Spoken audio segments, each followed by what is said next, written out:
أعوذ بالله من الشيطان الرجيم. بسم الله الرحمن الرحيم.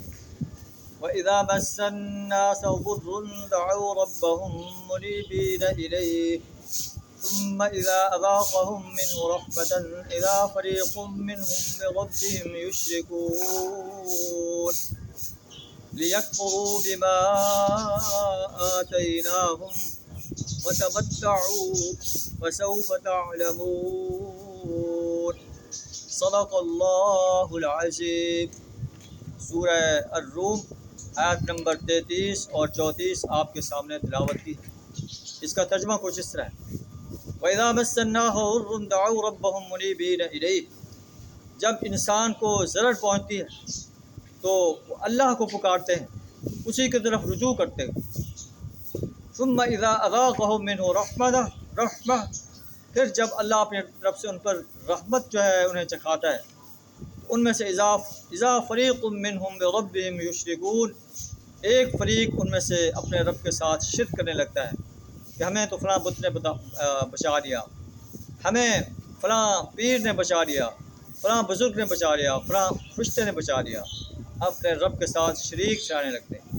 لیکفروا بما آتیناہم، تاکہ ہمارے کیے ہوئے احسان کی ناشکری کریں. فتمتعوا، اچھا مزے کر لو. وسوف تعلمون، ان قریب تمہیں پتہ چل جائے.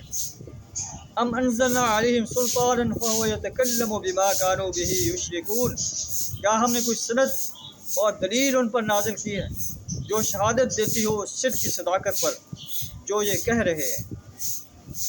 یہ بالکل ہی جھوٹ کہہ رہے ہیں، اللہ کا کوئی شریک نہیں. وَإِذَا أَذَقْنَا النَّاسَ رَحْمَةً فَرِحُوا بِهَا، جب ہم انسان کو اپنی طرف سے رحمت کا مزہ چکھاتے ہیں تو اس پر پھول جاتے ہیں. وَإِن تُصِبْهُمْ سَيِّئَةٌ بِمَا قَدَّمَتْ أَيْدِيهِمْ، اگر ان کے اپنے کیے ہوئے کرتوتوں کے سبب ان پر کوئی مصیبت آتی ہے، اِذَا هُمْ يَقْنَطُونَ، تو یہ یکایک مایوسی کا شکار ہو جاتے ہیں.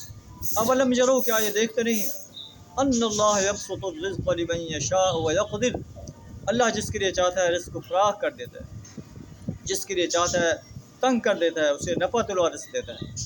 ان فی ذلک لآیات لقوم یؤمنون، اس میں نشانے ہیں ان انسانوں کے لیے جو ایمان رکھتے ہیں.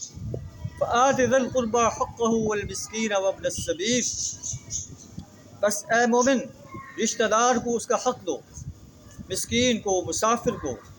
ذلک خیر للذین یریدون وجہ اللہ، یہ ان کے لیے بہتر ہے جو اللہ کی رضا چاہتے ہیں. وَأُولَئِكَ هُمُ الْمُفْلِحُونَ، اور یہی لوگ فلاح پانے والے ہیں. اللہ سے دعا دلا ہمیں بھی ان سنہری ہدایات کو اپنانے کی توفیق عطا فرمائے، شرک، کفر اور نفاق سے اپنی پناہ عطا فرمائے. وآخر دعوانا الحمد للہ رب العالمین.